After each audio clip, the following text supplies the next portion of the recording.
Hey guys, thanks for joining today. Nate Dodson. I'm one of the principals over here at Crowdfunding Lawyers. We're constantly nonstop asked about, how to find investors, what can you do, what can't you do? And the biggest question is consistently, well, I'm doing this, 506B, a Reg D rule 506B. You can have uncredited investors, but you're not allowed to, they call it general solicitation. You're not allowed to advertise, but there are ways to market your deal. And that's what we are here today to talk about. And we're lawyers, so warning, don't listen to anything that I say. Take it for granted. Good lead for information, but every deal is unique. Every situation is unique. So definitely talk to a qualified attorney.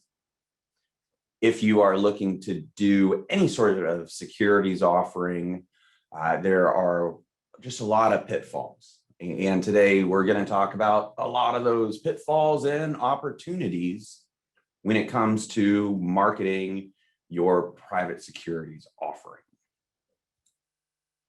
Now, today we're specifically going to talk about the Reg D Rule 506B marketing. Really kind of call it the friends and family securities offering. It is meant for literally your network, your pre-existing relationships, and who you know. In terms of who can be accepted with these offerings, it's for an unlimited amount of cash, an unlimited number of accredited investors, being the guys that net worth is more than $1 million or make more than $200,000 to $300,000, $300,000 if they are married or have a spousal equivalent per year. And you can have as many as them. And you can have up to 35 unaccredited investors every 90 days. That's actually a new rule. It's changed a month or two ago. And so this 90 days, it's kind of a rolling 90 days. So if a regulator ever does an investigation or an audit, they may just look at any time period, 90-day time period, and say, how many unaccredited but sophisticated investors do you have? So I'm going to start with talking about other people raising money for you. And really, some people can sell for you, but it's really particular who can sell and who's not allowed to. So many people say, okay, hey, I tell you what, you pay me 5%, I'll bring you money. As long as they're a broker dealer, subject to their own compliance requirements, not a problem at all. If it's your Uncle Jim who works at the golf club, that could be a pretty serious issue for you. So it is, if somebody is asking for any sort of, they call it a performance fee, they call it a commission, any of those generally needs to go be paid to a broker dealer who they get registered through FINRA. There are some state registrations that they can do, but generally, stay away from paying unlicensed people percentages based on capital that they raise on your behalf. On the other side, there are also investment advisors. You can work with registered investment advisors. They are a little bit different than raising capital with a broker dealer. Investment advisors, they don't get paid a success fee. They don't get paid a commission. Oftentimes, a investment advisor is additionally part of a broker dealer. Then they can really accept whatever is being offered. But it's just a different model. Generally, the investment advisors, you can hear a lot RIA. RIA means Registered Investment Advisor. They are generally charging some percentage on an annual basis of the assets under management. So they may be billing actually the client some percentage, and it may be between 0.5% to a couple percent per year. They can charge the issuer, but it needs to be really well disclosed and how they can operate and what services they're actually providing. Different ways to do it. One great thing is with RIAs in a lot of states, but not every state, they can work with, they call them solicitors.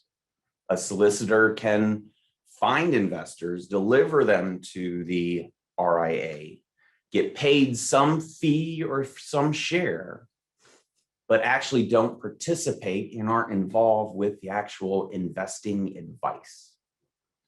So with that, there are some places in some states that it's the best way to work with unregistered, unlicensed people safely to ensure that you don't get yourself in trouble.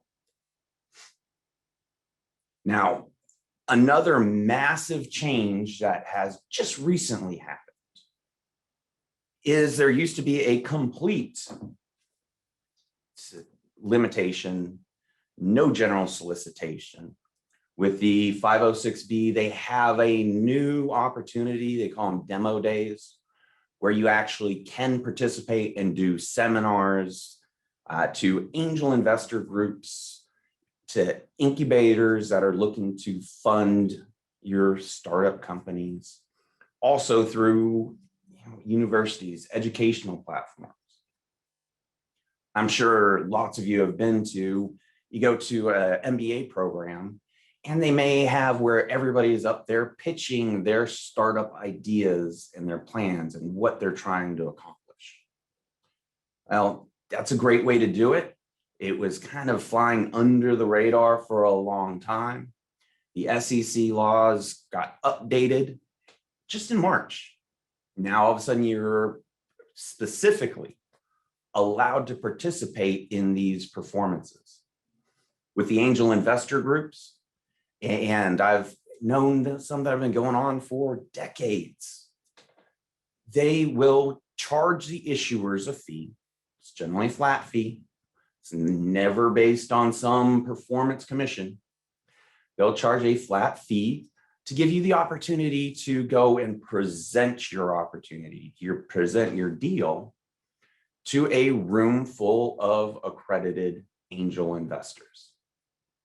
There's some requirements about how they have to operate, but really they aren't charging the participants, the people there to listen to the deals, much of anything other than an administrative fee. It ends up being you, the issuers, that actually end up paying quite a bit to participate in their programs. Now, this comes up all the time, and it's something for people to really be careful about. Finders.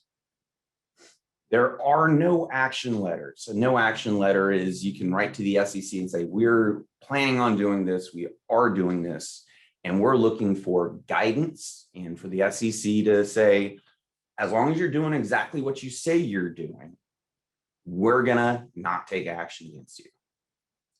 And call them no action letters. You can search them. There's an unbelievable number of them, kind of like a PPM. It is great bedtime reading, puts you right to sleep, but great information. And through one of these no action letters, that created this finder's exemption from being licensed or how to pay people so that they can actually participate. What a finder is they find people. They still can't get paid like a success fee. You can't say, okay, well, I'm going to find you a bunch of people. You go ahead and sell them, and just pay me some percentage of whatever you happen to raise, you're still not allowed to do that. That may change in the near future. There are proposals currently with the SEC to allow some registration of a type of finder.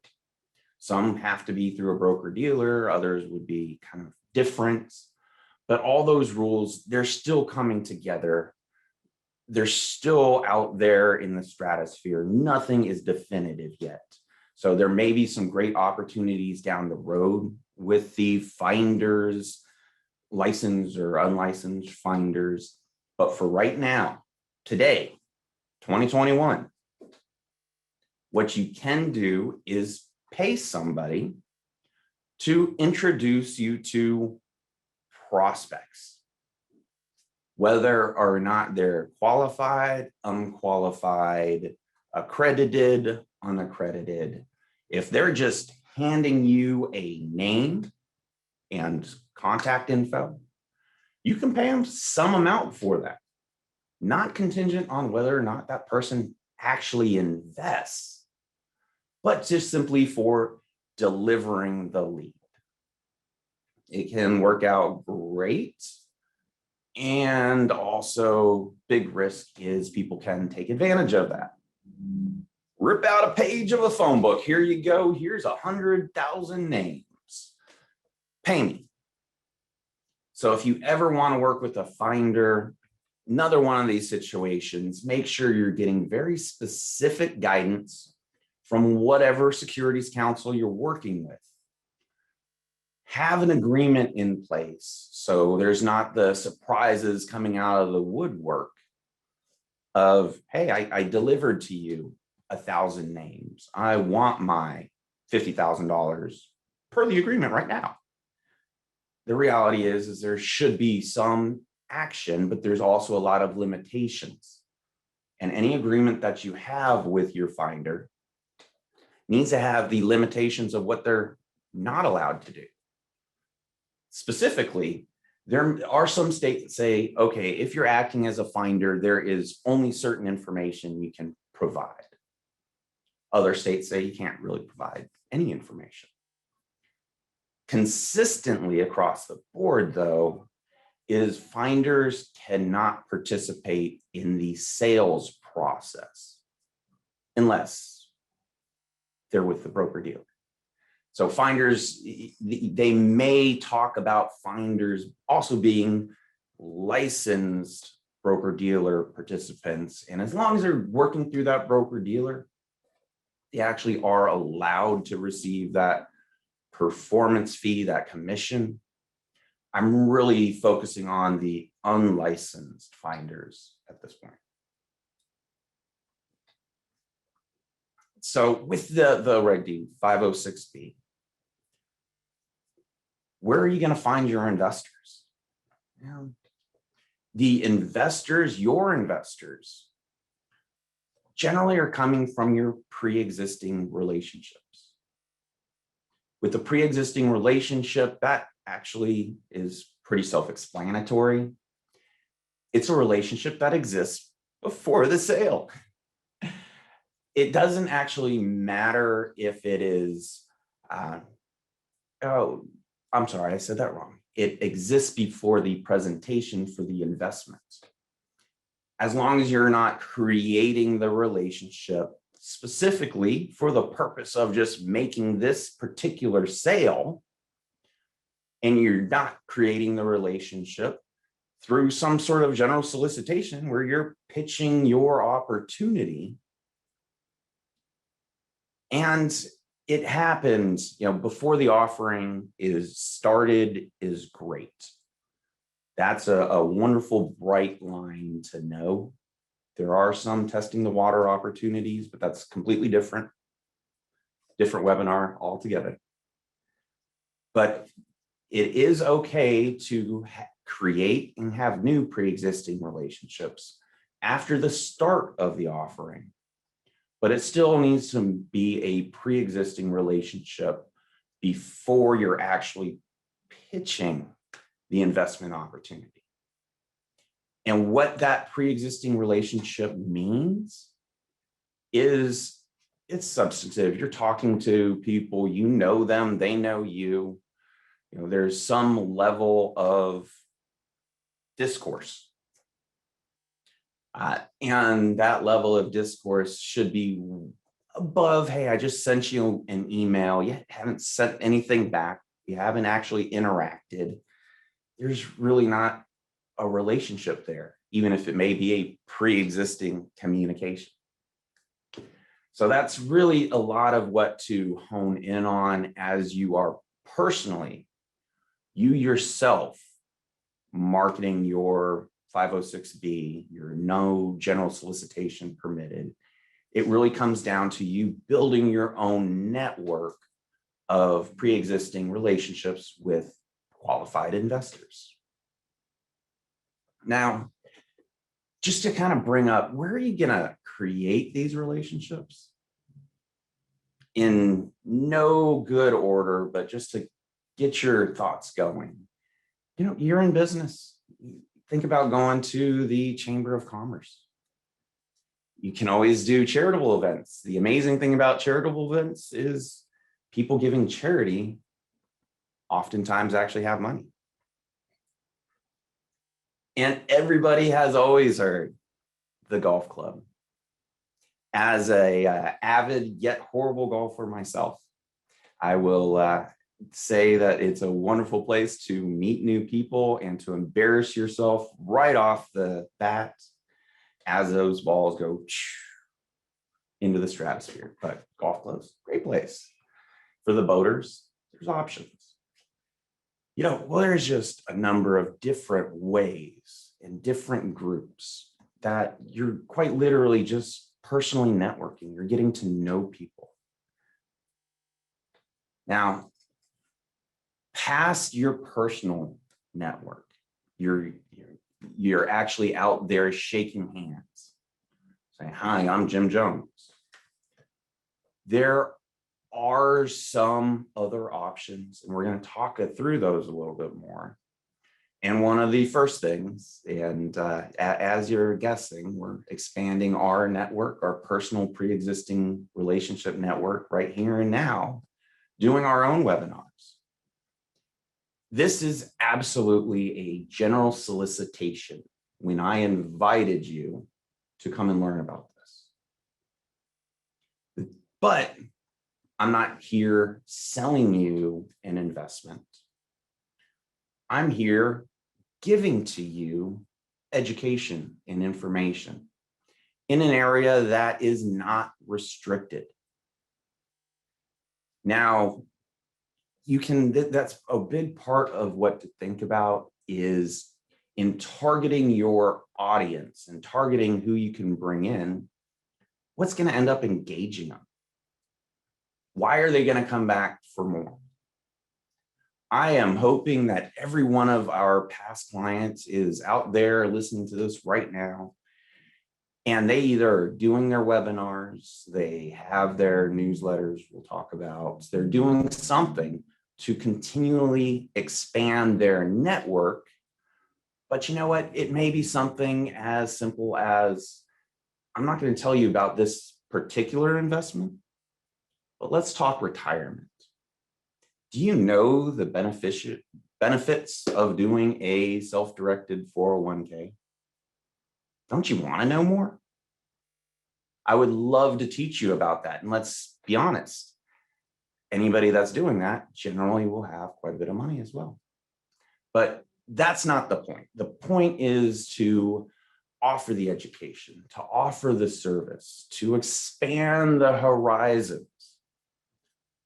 But again, webinars, sending it out to the masses. Please come and learn and join and hear about us.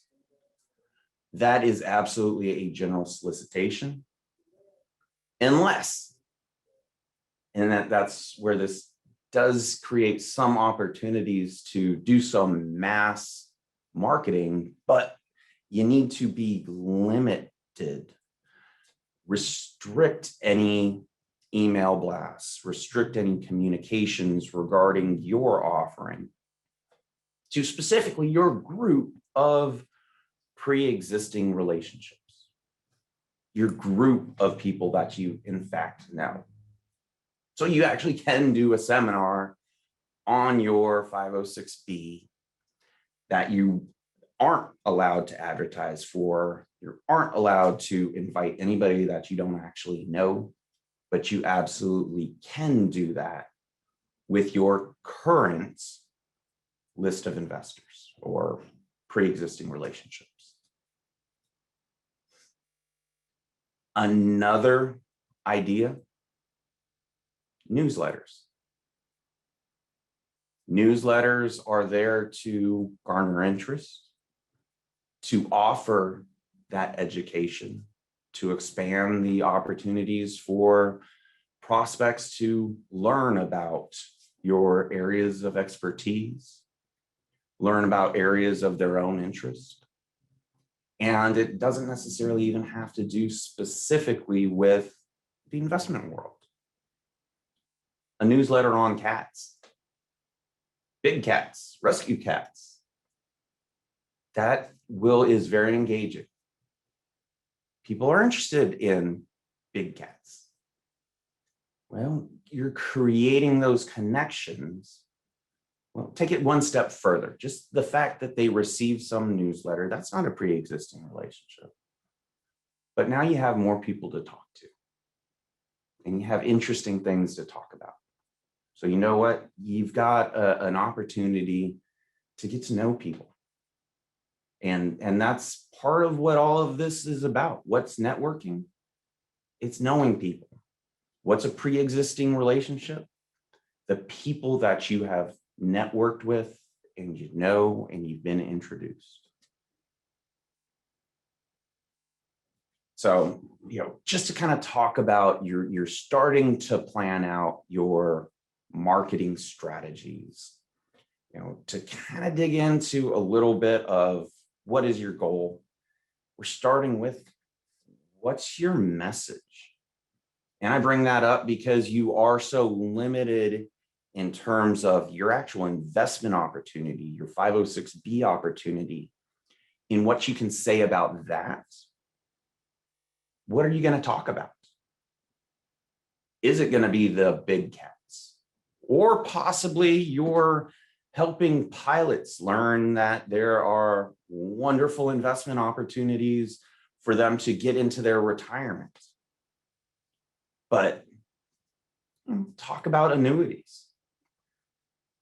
The safe investment. Yeah, we all know that there's no such thing as a safe investment, but also that's how life insurance and annuities have just been pitched for a long time. It's also some of the worst words to use: safe, guaranteed, etc.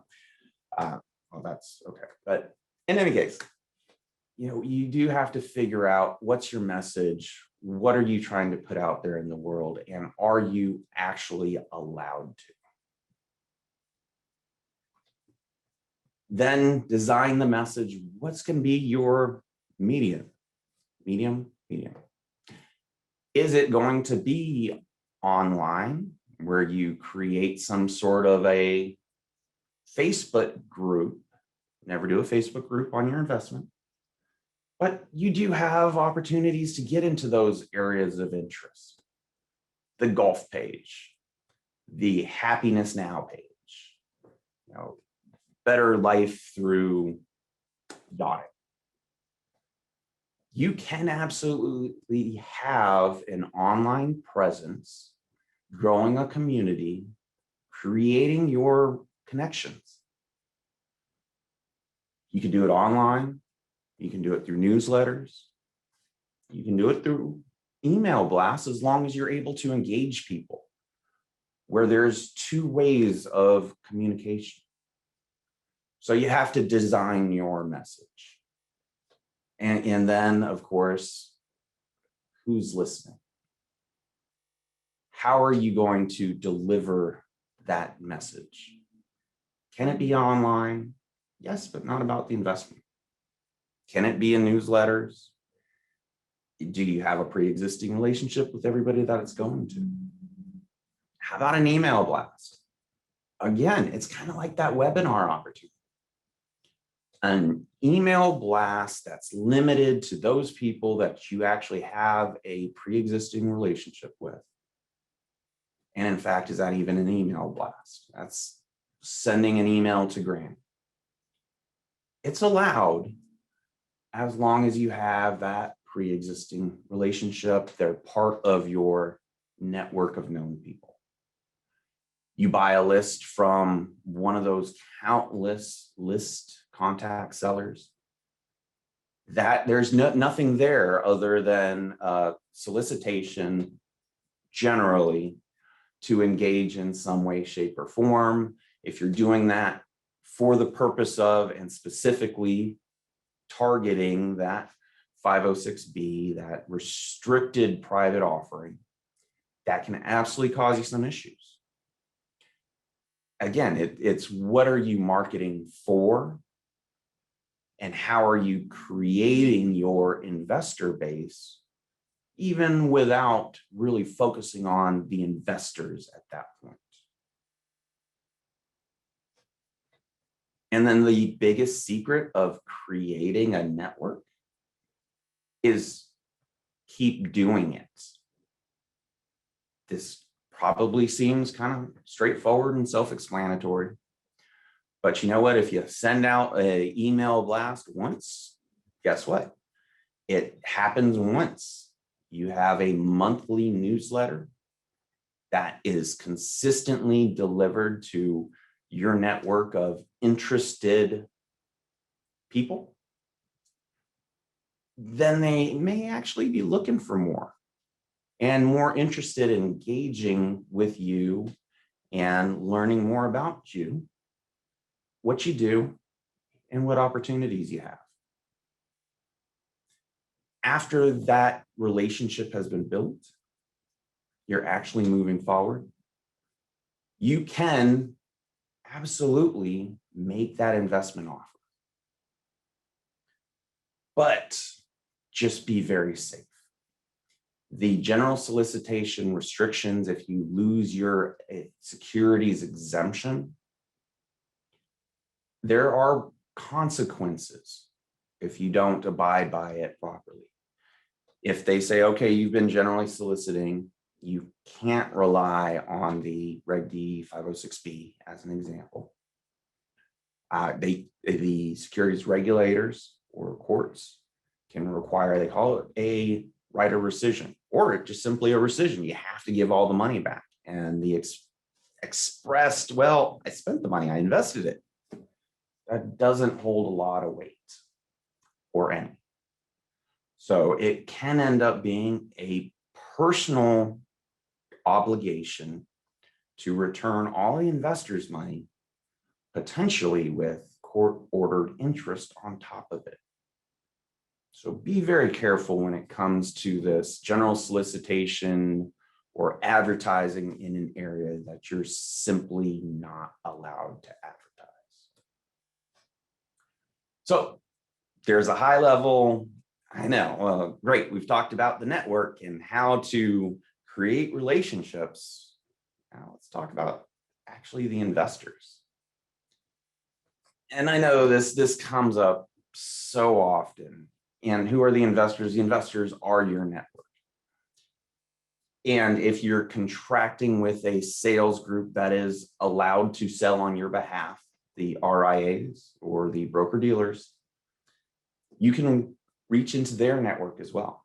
They can reach into their network and deliver to you investors. They're perfectly allowed to do that. Let's get past the hiring other people, get past the working with building your own business network. What can you actually put online? And this is where it starts getting really, really dicey. And you just have to make sure that you stay careful. If you have a website for your investment projects, your business, if you have investors, make sure that you have some securities, some login opportunity, so that everybody in the world can't get in to see exactly what's going on. Make sure that, maybe there's a password that you have to provide in order to actually get in to see any investment information. Where are they going to get that password? Well, from you, because you've got the relationships. What can you include if you can't express investment information? Well, there is information and stuff that you can include. What have you done in the past? Generally, what is your business? What are you actively doing and focused and engaging on? You can draw people in that are interested in what you're doing without pitching the individual investment projects. What does that mean? A few examples. If you were doing a real estate fund, well, real estate fund is buying and selling real estate. You can talk about what you're actually have acquired, what you're actively managing. You can talk about your business, your goals, your mission statements. And you can actually engage with people that are interested in learning more about your business. But if they're engaging with you and you're only reaching out to pitch them this 506B, the restricted offerings, that can be somewhat of an issue. And if it borders on the general solicitation, stay away from that as much as possible to ensure that you remain protected on the safer side of doing any of these investment opportunities. The things that obviously shouldn't be on your website: safe and secure. Don't be asking for money. Really, that the details on your offering on the 506B, that's part of what needs to be behind the scenes, be hidden from the access to general information. And I know what a lot of you are thinking, well, I can go to these crowdfunding portals and I find out all about these different investment projects. And that's completely correct. There are crowdfunding portals that focus specifically on Reg D 506C, which allows a general solicitation, but you're not allowed to have any unaccredited investors, and you got to go through some other verification processes. There's also Regulation CF, a different way to go online. It's allowed to be marketed, generally solicited, but similarly, there are restrictions, processes, and compliance that is greater than just what we have to do with a Reg D 506B offering. Here is a wonderful example of exactly what to not do. Low risk, safe returns. What could you expect? You know what? That just leads to one result. And every state in the United States has their own securities regulatory departments. They may call it a division. They may call it a commission. Call it all kinds of things, state by state. And if you are seeking investors within that state, they will have jurisdiction to do investigations, to do audits, to send you a subpoena. Hey, we are looking into your project. We're looking into what you've been doing, and they're really to protect the investors. We can't fault them for what they're trying to do, although sometimes their methods are more than a little questionable. But if they're getting into the back and forth, they want to do an investigation, you will receive a subpoena. Smart to have an attorney involved at all times. And you're required to go through the process. So at the end of the day, stay away from statements that you can't support, that imply any sort of safety guarantees. Stay away from any of your private offering information in a public forum, and stay away from cease and desist. Some of the things, every website that has to do with, hey, we have some investor discussions, or we talk about things that we have done as investments, it will generally include some sort of a disclaimer. And I think it's comical because the disclaimer always says this is not an offer to sell an investment. It's very important to include a disclaimer, a forewarning of who you can work with. And if this really is, the purpose is not for investing purposes, or why is this information being provided? Always disclaiming that, hey, if this is to do with tax or legal, you should always be relying on your attorney or accountants.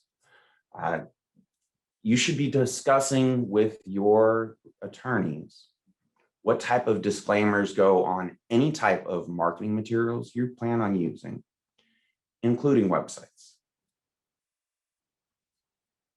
One of those wonderful things that people are always asking about is, what about Facebook? What about social media?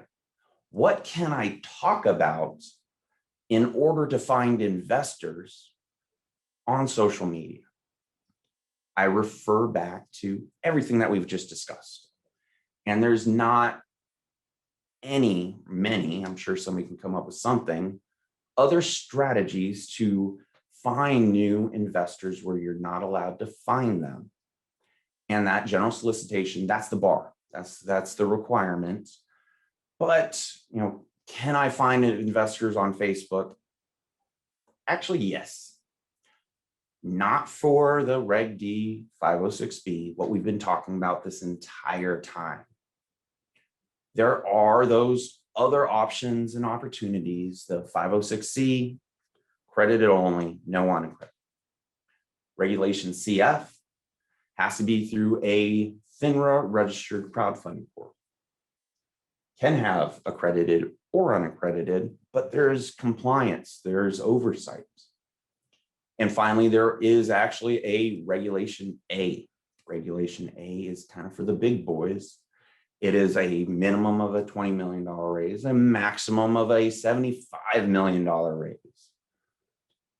That actually gets qualified by the SEC, and there's a whole process behind what you've got to do, and then you can basically accept anybody with some limitations on the amounts that can be accepted. So thank you so much. We are going to bring my partner, Richard Robinette, on to answer some questions, but please connect with us as well, Facebook, YouTube, Pigeon Network. And with that, we'll see if Richard actually joins us. Oh, there he is. How's it Great going? to see you. Wonderful. I love the as always, the mood lighting. Right. I always find it very impressive. Where's the strobe and the dancing? Right. Yeah, I'm going to put one of those glass balls up here soon, so it'll, and hire a DJ. I think that should be our next firm hire, is a DJ to spin during our webinars. I couldn't agree more. Even more so, I'm thinking that we do need that limo, because we got to travel so very often. And, that's right. So I'm all for the limo service next. All right. I'll talk to our accountant and we'll make that happen. So cool. Well, so far, I only have one question, and and you kind of answered it on that last slide. It actually came in before you got there, but the question was, can we create a Facebook group on real estate investing, and then after some time blast the group about our fund? And how long does a group need to be established to be considered pre-existing? We've covered a lot of that, and it is, in no uncertain terms, when can you blast your Facebook group? Let's go with never. Because just because somebody has clicked that join button, that doesn't mean you really have a relationship with them. You have the opportunity to create a relationship with them. But something else to know very specifically about these real estate investment groups on Facebook or other social media, it's also the regulators that join, that know that these things are going on.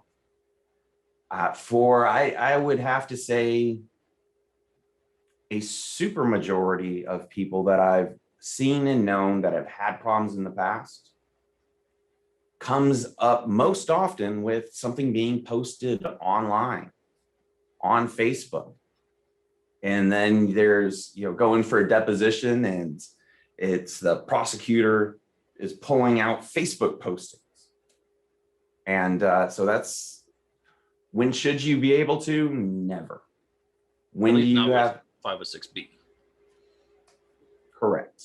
If you want to do the 506C, you can do it day one, allowed to do that. Yeah. Now, I know a lot of these Facebook groups are private. Some of them have, things you have to fill out to be approved to join them. But even at that point, I think it's probably difficult to prove up the substantive part of that substantive pre-existing relationship with those investors. The idea that, you have a Facebook group of any size that all the members well enough to know whether a particular investment might be suitable for them, that's going to be really hard to back up. So having another mechanism to establish those relationships other than Facebook, I think is probably a best practice.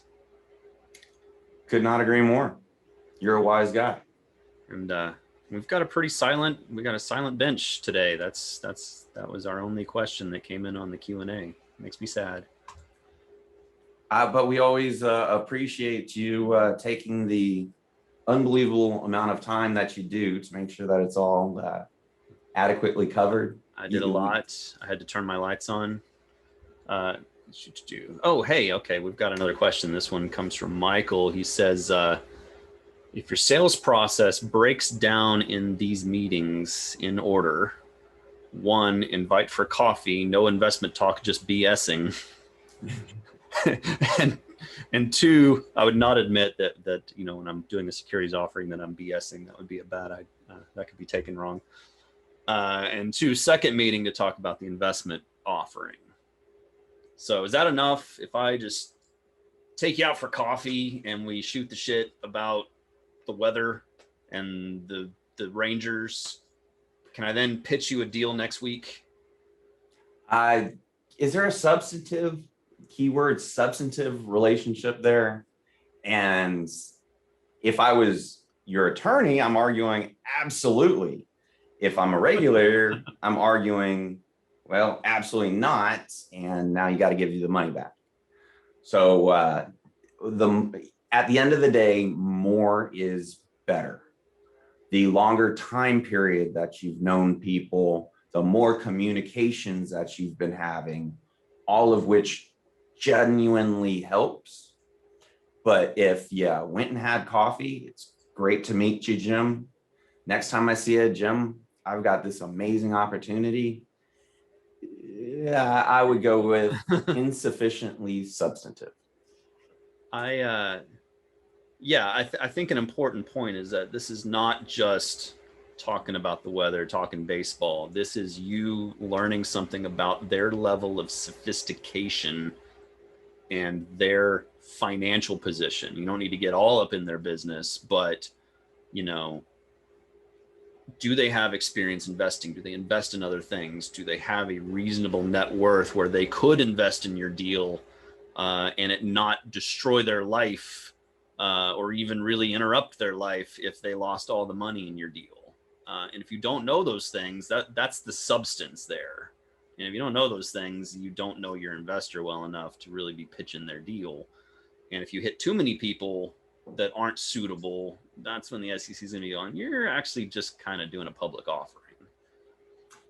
And when it comes to actually documenting meetings, yeah, that may be a cumbersome and extreme.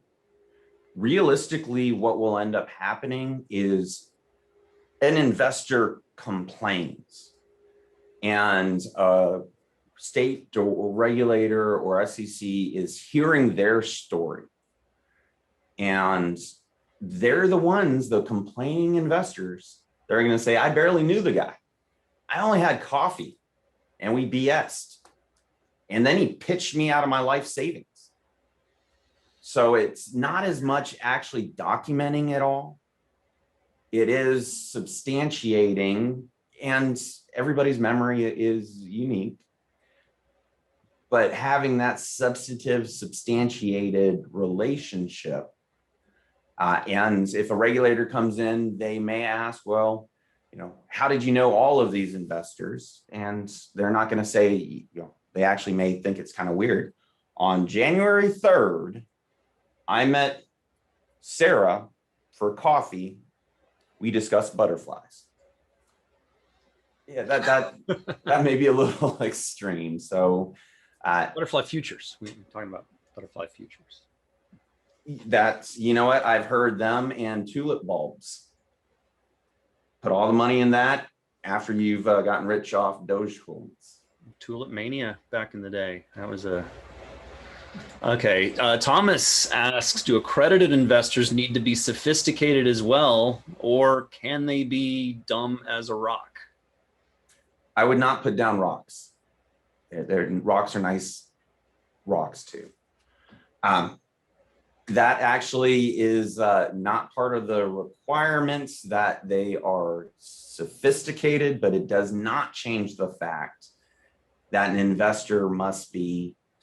the investment must be suitable for the investors. So, and what does suitable mean? They understand what's going on. They understand that they may lose all of their investment, that it's not a huge percentage of their net worth that they're contributing. These are the types of issues, and that comes down to the suitability. Generally, an accredited investor, they're making good money because they're not dumb as rocks, or they're really good at selling rocks, one way or the other. Allegedly, they know something. Allegedly. If you actually read the rule, it's really interesting how it's written, because the rule doesn't say you can only have 35 unaccredited investors. It says you can have only 35 investors. And here's a list of people who aren't considered investors, and one of them is accredited. So like the accredited investors, they don't even consider investors. They don't even think about them. So they don't count towards your 35 limit. Now, it's kind of a silly way of doing it, which is why when people do presentations on 506B, they say you can have 35 unaccredited but sophisticated investors, rather than saying 35 total. We just don't count these people as people, because why they're rocks. I don't know. But if you meet someone, this is from Corey. If you meet someone and then they request information about your company and business dealings, can you present them? Far different to answer that compared to, well, yes, let me send you our private offering that we couldn't send to you. An investor asking you for it doesn't mean that you have that relationship to actually pitch and solicit. And kind of going back to long ago, I had some experiences with prior clients that literally state regulators were calling up the investment companies saying, hey, I'm interested in being an investor. I'm accredited, don't worry about it. Could you send me your information? That's that kind of is what I'm talking about with, trust but verify. You really do need to know people. If somebody calls you up out of the blue and says, please send me your deal, first thought should be, why are they asking me this? Where did they come from? And what three-letter agency are they ringing me from? So just always be very careful when it comes to that outreach and investors asking for stuff that technically you shouldn't be able to provide. My advice, put them on your list, get to know them, put them on your list, hit them up on the next deal, not the current. I think it's Robert, Robert. Sorry if I'm totally butchering the name, but it said, not a question, but a compliment. Good job explaining it. I now understand the whole process much better now. Thanks. Thank you. So Cody asks, can you address the recent change to the 35 non-accredited investor limit? Seems I read something that it's 35 per year. Can you define? So the recent change happened in March, so it's still very, very new, is 35 unaccredited investors every 90 days. What does 90 days mean? And that's a little bit subject to interpretation. It's just a brand new rule. I read it as, look at any 90-day period throughout the year. And as long as there's less than or 35 unaccredited investors or less, you shouldn't have any issue.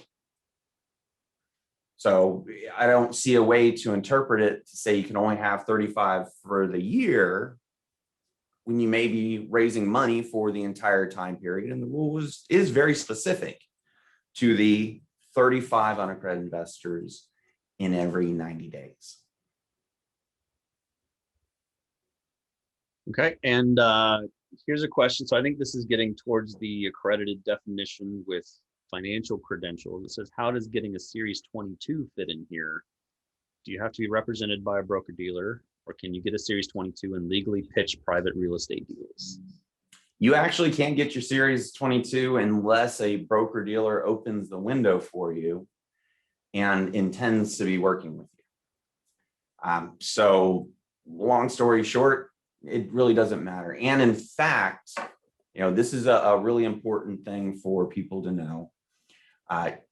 When you're selling investments, you're either licensed or you're exempt from licensing.